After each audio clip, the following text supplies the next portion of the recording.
Halo, assalamualaikum warahmatullahi wabarakatuh. Jumpa lagi dengan Syifa Naura Channel yang selalu hadir menemani Anda dengan pembahasan seputar dunianya para penjahit. Tadi pagi saya dijapri sama seorang sahabat yang bilang seperti ini. Bun, tanya dia, Bun, apakah Bunda pernah ditawar ongkos jahitnya oleh pelanggan? Saya jawab pernah. Terus kemudian dia menjawab, saya risih sekali kalau ditawar Bunda. Gimana sih Bun caranya agar saat kita memberikan ongkos jahit itu tidak ditawar? Itu pertanyaan yang dipertanyakan kepada saya, dan saya akan berusaha menjawab sesuai dengan pengalaman saya. Baik, sekarang kita kupas dulu tentang tawar-menawar. Tawar-menawar itu tidak dilarang, sah-sah saja, dan sudah menjadi kebiasaan beberapa orang. Kalau tidak menawar tidak menyenangkan. Benar apa benar? Jadi kalau ada pelanggan yang menawar ongkos yang kita berikan, ya kita anggap wajar-wajar saja, tidak usah dijadikan pemikiran, tidak usah membuat kita menjadi salah tingkah, menjadi nggak enak hati dan lain-lain. Kita anggap biasa-biasa saja, kita bikin tersenyum saja. Kalau ada yang menawar, kalau memang kita tidak menginginkan untuk memberikan penawaran itu, ya kita senyumin aja.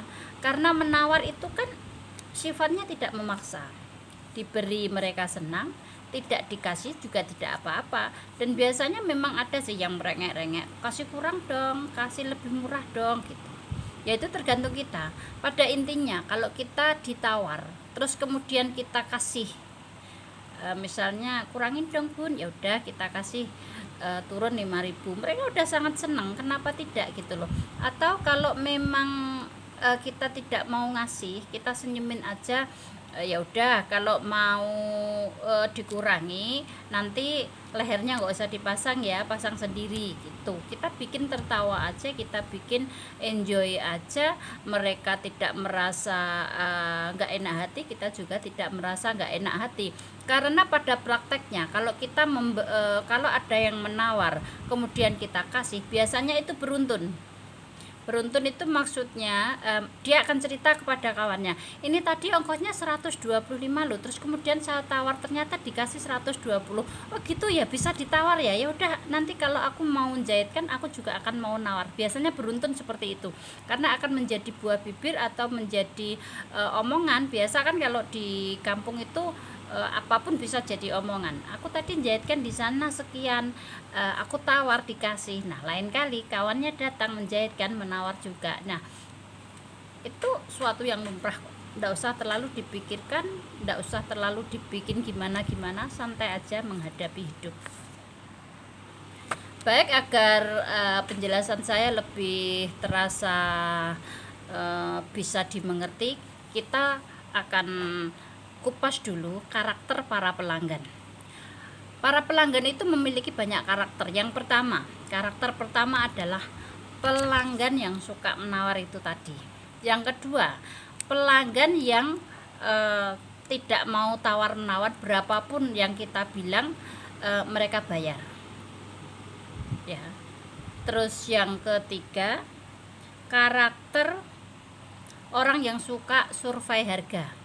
Di sana jahitnya sekian, di sini jahitkan sekian. Nah orang yang survei harga itu biasanya suka membanding-bandingkan, cerita kepada kita, kalau di sana itu ongkosnya sekian, di sana itu gini, di sana itu gini. Nah itu pelanggan yang belum tentu menjadi pelanggan fanatik kita. Terus yang keempat itu pelanggan fanatik, yang sudah merasa nyaman dengan pekerjaan kita, yang sudah sesuai dengan apa yang kita bikin, baik model maupun cutting, semuanya sudah cocok. Nah orang karakter yang keempat ini, orang ini berapapun yang kita omong akan dikasih, dan pada saat kita merasa pekerjaan sudah menumpuk, ditolak pun tidak mau, dia tidak mau ke lain orang karena sudah merasa cocok dengan kita. Itu adalah macam-macam karakter pelanggan yang biasa kita hadapi. Kalau untuk pelanggan fanatik, kita sudah ndak usah dibahas lagi, karena dia sudah fanatik, sudah cocok dengan kita, udah ndak bisa dibahas lagi, ndak usah dibahas lagi. Terus kemudian orang yang suka survei harga, di sana sekian, di sini sekian, itu cara mengatasinya adalah kita menaikkan kualitas kinerja kita. Jadi dia bisa membandingkan, kalau di sana itu murah tapi pekerjaannya seperti ini, di tempat kita mahal tapi pekerjaannya seperti ini. Jadi itulah fungsinya kenapa kita harus terus belajar, kenapa kita harus terus meningkatkan kualitas, agar pada saat dibanding-bandingkan itu kita tetap menang. Tidak apa-apa di sana murah, silakan menjahitkan di sana, tapi kalau kinerja kita bagus, kualitas kita bagus, mereka akan datang ke sini kok. Kita akan tetap punya pelanggan kok, jangan khawatir. Terus kemudian pelanggan yang tidak mau menawar, diem saja, biasanya itu pelanggan-pelanggan pertama, pelanggan-pelanggan yang baru coba-coba datang ke tempat kita, dia tidak nawar, cuman dia memperhatikan, oh di sini ongkosnya sekian, oh di sini kualitasnya seperti ini. Nah, orang seperti ini ada dua pilihan. Kalau nggak datang lagi sebagai pelanggan yang selanjutnya dan kemudian menjadi pelanggan fanatik, dia akan pergi dari kita karena merasa kerjaan kita kurang baik atau merasa ongkos kita mahal. Itu menurut kita. Nah, yang akan kita bahas di sini adalah pelanggan yang suka nawar tadi. Gimana cara mengatasinya? Itu kan yang ditanyakan, ya. Pertama, solusi pertama, menaikkan harga dari yang semestinya. Jadi kita itu harus kenal pelanggan, kita bikin santai saja. Kalau pelanggannya itu suka nawar, kan biasanya kalau sudah datang berkali-kali kan sudah hafal. Saya juga punya pelanggan yang suka nawar. Nah, kalau dia datang lagi, nanya berapa ini ongkosnya. Kalau misalnya ongkosnya kita biasa 120, katakanlah 130. Harusnya 120, tapi kita naikkan dulu. Berapa ongkosnya Bun? 130. Kalau dia nawar, nggak boleh kurang.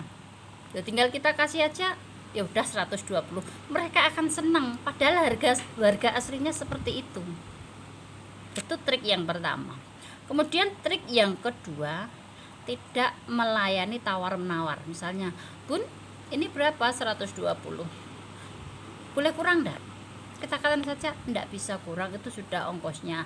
Karena kita bisa lah menjelaskan sedikit, karena alat-alat jahitnya juga mulai mahal, benang naik, resleting naik, kemudian mesin jahit perlu servis, perlu listrik, kita juga yang kerja capek, perlu madu, perlu ini, perlu itu. Bisa kita jelaskan dengan sambil bercanda atau dengan bahasa yang tetap santun, agar orang yang suka menawar ini tidak tersinggung dan dia tetap menjadi pelanggan kita walaupun tawarannya tidak kita layani. Karena kalau dia sudah menawar, maka kalau datang lagi akan menawar lagi. Tinggal kita mau pakai trik yang pertama, kita naikkan ongkosnya, atau yang kedua, tidak melayani tawar-menawar. Kemudian trik yang ketiga adalah pasang tulisan harga di tembok. Bisa memakai banner, kita sablon, atau bisa juga dengan tulisan tangan kita yang agak besar di tembok, kita tulis atasan berapa, kemeja berapa, gamis berapa, pakai payet berapa, pakai selendang bau berapa, celana berapa, rok berapa. Dengan kita tulis seperti itu, orang akan melihat, oh ongkosnya sekian. Kalaupun toh dia mau menawar, ya enggak apa-apa, terserah kita, dikasih ya oke, enggak dikasih juga enggak apa-apa. Karena kerja kita ini kan sifatnya kan kerja tenaga ya. Kalau misalnya dikurangi 5.000 untuk menyenangkan pelanggan, saya rasa tidak ada masalah lah. Kita kurangi 5.000 agar pelanggannya senang dan dia akan datang lagi karena bisa ditawar, karena dia senang itu tadi, ya. Terus trik yang selanjutnya adalah beri kesenangan dengan dikasih diskon. Misalnya orangnya datang menjahitkan dalam jumlah misalnya 4 potong, orangnya menawar, ini kan jahitnya kan 4, bisa dong dikurangi harganya. Ya udah, kita diskon sekian, biar orangnya senang. Menyenangkan pelanggan akan berimbas pada mereka akan kembali lagi ke kita. Apa salahnya? Tidak ada masalah. Oke. Terus selanjutnya adalah tingkatkan kualitas kita. Kembali pada tadi, pada pelanggan yang suka survei harga. Tingkatkan kualitas kerja kita, tingkatkan pelayanan kita dengan baik dan tingkatkan pengetahuan kita tentang model-model yang lagi update, model-model baru. Kita juga harus bisa menerima orderan sesuai dengan model yang lagi in, atau kita juga bisa menambah pengetahuan agar pelanggan itu merasa penjahitnya itu orang pandai, orang yang ngerti model. Kita kasih masukan, kalau bodinya seperti ini harusnya seperti ini, warna yang lagi in seperti ini. Pengetahuan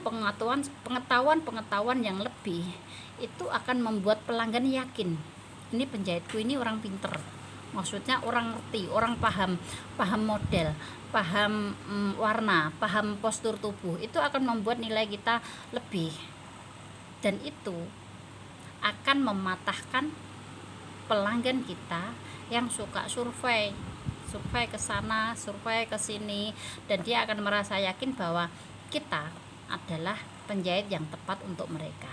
Oke, kesimpulannya, karena tawar-menawar itu adalah budaya yang tidak bisa kita hindari, maka enjoy saja. Jangan dijadikan pemikiran, jangan dijadikan beban. Semua triknya sudah saya sampaikan.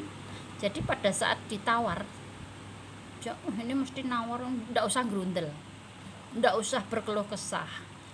Kita nikmati saja, kita perhatikan pelanggan kita itu seperti apa. Kita masukkan trik-trik yang sudah saya paparkan di atas tadi. Jadi saran saya, kenali pelanggan kita seperti apa, kita masuk ke dunia mereka, kita senangkan hati mereka tanpa mengurangi hak-hak kita di bidang ongkos. Jadi kalau saya sendiri dalam hal ongkos, saya lebih suka nego di depan. Tidak banyak penjahit yang nego di depan. Mereka mengerjakan pekerjaan kemudian